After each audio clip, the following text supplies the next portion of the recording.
سب topic 1.3 خاصیات۔ آئیے خاصیات کا ہم پہلے تعارف پڑھتے ہیں کہ الفاظ جب تبدیل ہوتے ہیں تو ان کا معنی بھی تبدیل ہو جاتا ہے۔ یہ سب سے اہم بات ہے کہ لفظی تبدیلی معنوی تبدیلی پر دلالت کرتی ہے۔ تو بعض ابواب کی خاصیات ہوتی ہیں، ہر لفظ کی ایک خاص، ہر بندے کی اپنی خصوصیات ہوتی ہیں، ہر شخص کے اندر ایک اپنی کوالٹی ہوتی ہے۔ تو الفاظ کے اندر بھی ایک کوالٹی ہوتی ہے، اس کو ڈیوائیڈ کیا گیا ہے، الگ الگ اس کو تقسیم کیا گیا ہے۔ تو وہ یہ آپ کو بتانا چاہتے ہیں کہ ان کے جو نام ہیں، سب سے پہلے ہم ان کا تعارف پڑھتے ہیں۔ جو الفاظ کی ابواب کہلاتی ہے تو ان کا ہم پہلے تعارف پڑھتے ہیں۔ ایک کوالٹی ہے، خاصیت ہے، جس کو تعدیہ کہتے ہیں۔ اس کا معنی ہے تجاوز کرنا، متعدی بنانا، فعل کا ایک یا دو مفعولوں کی طرف تجاوز کرنا۔ غور کیجئے، اکرما اس کا معنی ہے اس نے عزت کی، اجلسا اس کا معنی ہے اس نے بٹھایا، فرحا اس کا معنی ہے اس نے خوش کیا، قربا اس کا معنی ہے اس نے قریب کیا۔ ان الفاظ میں غور کرنے سے معلوم ہوتا ہے کہ ان کے اصل معانی میں تو فرق ہے، ہر لفظ کا معنی مختلف ہے۔ اس نے عزت کی، اس نے خوش کیا،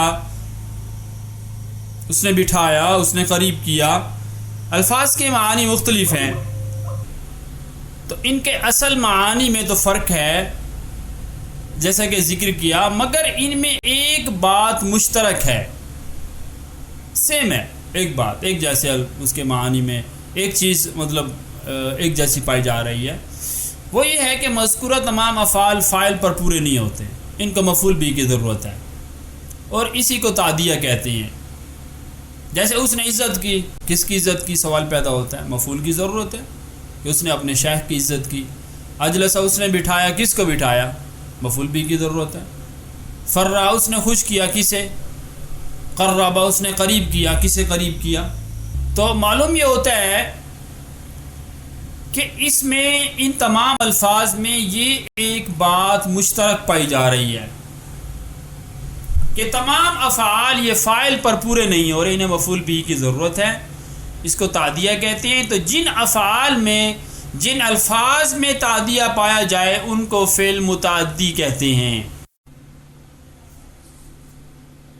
الزام، الزام کا معنی ہے کسی چیز کا پابند کرنا، یعنی متعدی فعل کو فاعل پر پابند کر دینا۔ غور کیجئے، حمد زید عمرا، زید نے عمر کی تعریف کی، یہ ثلاثی مجرد ہے۔ نسلت ریش الطائر، میں نے پرندے کے پر کو اکھیڑا، اس کے پر کو اکھیڑ دیا، یہ مجرد کی مثالیں ہیں۔ مزید فی دیکھیے، احمد زید، زید قابل تعریف ہوا، انسل ریش الطائر، پرندے کا پر اکھڑ گیا۔ اب دیکھیں، حامدہ کا معنی تعریف کے لائق ہوا اور احمدہ کا معنی قابل تعریف ہوا۔ حامدہ کا معنی تعریف کی اور احمدہ کا معنی تعریف کے لائق ہوا، یہ غور کریں آپ۔ نسلا، نسلتو، اکھیڑا، میں نے اکھیڑا، اور انسلا معنی اکھڑ گیا۔ تو ان الفاظ میں غور کرنے سے معلوم ہوتا ہے ثلاثی مجرد میں تو یہ افعال متعدی ہیں کہ انہیں مفعول کی ضرورت ہے۔ مجرد، ثلاثی مجرد میں جیسے لکھا ہوا ہے کہ زید نے عمر کی تعریف کی، متعدی ہیں۔ تعریف کی زید نے، کس کی تعریف کی، عمر کی۔ میں نے پر کو اکھیڑا، کس کے، ریش الطائر، پرندے کے پر کو، مفعول بھی کی ضرورت ہے۔ لیکن آپ ثلاثی مزید فی میں دیکھیں کہ ثلاثی مزید فی میں یہ پابند کر دیے گئے ہیں، لازم فاعل پر پابند کر دیے گئے ہیں، تو اس کو الزام کہتے ہیں کہ آپ نے صرف فعل لازم کا معنی دینا ہے، یعنی جو فعل فاعل پر پورا ہو جائے اس کو فعل لازم کہتے ہیں۔ آسان سی بات، تو جو فعل فاعل پر پورا ہو جائے اس کو فعل لازم کہتے ہیں۔ تو یہ ہے الزام۔ تیسری بات یاد کیجئے، ابتدا۔ اس کا معنی ہے شروع کرنا، یعنی بالکل نئے معنی کو ظاہر کرنا۔ غور کیجئے ان الفاظ میں، فعل مجرد میں اس لفظ کا کیا معنی ہے، پھر فعل مزید فی میں اس کا کیا معنی ہے۔ عجیب سی بات ہے۔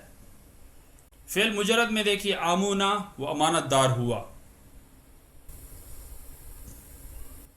اور فعل مزید فی میں دیکھیے بالکل نیا معنی، وہی مادہ ہے لیکن صرف باب تبدیل ہوا ہے۔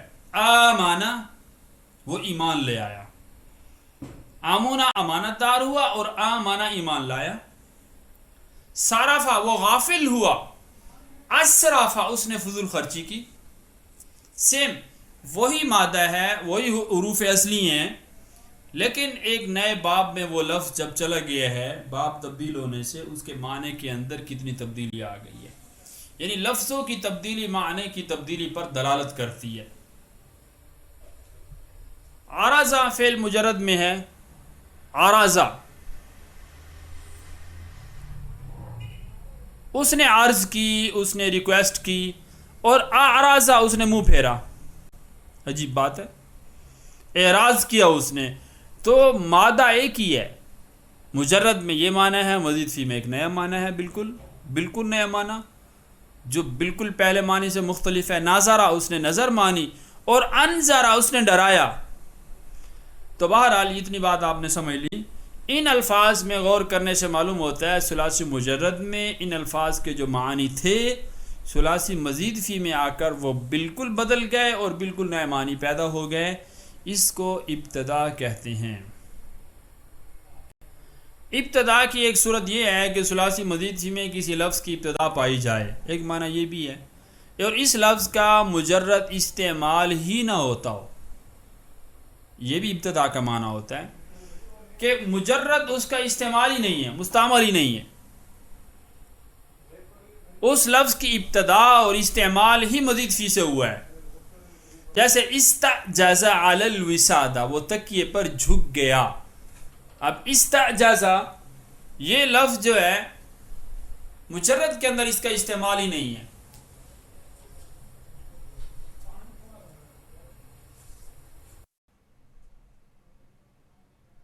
ایک اور کوالٹی ہے الفاظ کی جس کو خاصیت جو ہے، یعنی اس کو اقتضاب کہتے ہیں۔ اقتضاب اس کا معنی ہے کاٹنا، یعنی وہ مزید فی جس کا ثلاثی مجرد نہ ہو، گویا کہ وہ مجرد سے کاٹا گیا ہو، کہ مجرد کے ساتھ اس کا کوئی لنک نہ ہو، اس کا کوئی تعلق نہ ہو، اس کو الگ کر دیا گیا ہو۔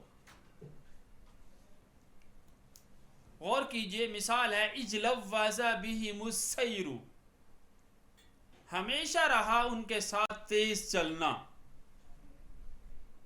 اور اخروت ایھا النجار ذاک الخشب، اے بڑھئی اس لکڑی کو تراش دو، اخروت، اور اجلوّز ہمیشہ رہا ان کے ساتھ چلنا۔ اب دیکھیے ان مثالوں میں غور کرنے سے معلوم ہوتا ہے کہ یہ خاصیات ابتدا کی طرح ہی ہیں، نیا معنی ہے جیسے آپ نے پیچھے والی خاصیت میں پڑھا تھا ابتدا میں، لیکن فرق اتنا ہے کہ ابتدا میں عموم ہے کہ اس کا مجرد آتا ہو یا نہ آتا ہو، لیکن اقتضاب میں ثلاثی مجرد کا نہ آنا ضروری ہے، اس کو اقتضاب کہتے ہیں۔ کہ اب ان کا مجرد ہے ہی نہیں، اجلوّز لاوزہ استعمال ہوتا ہو یا لازہ یا اخروت ہے، خارتا وغیرہ جو ہے، خاطا وغیرہ اس طرح کا استعمال نہیں ہے۔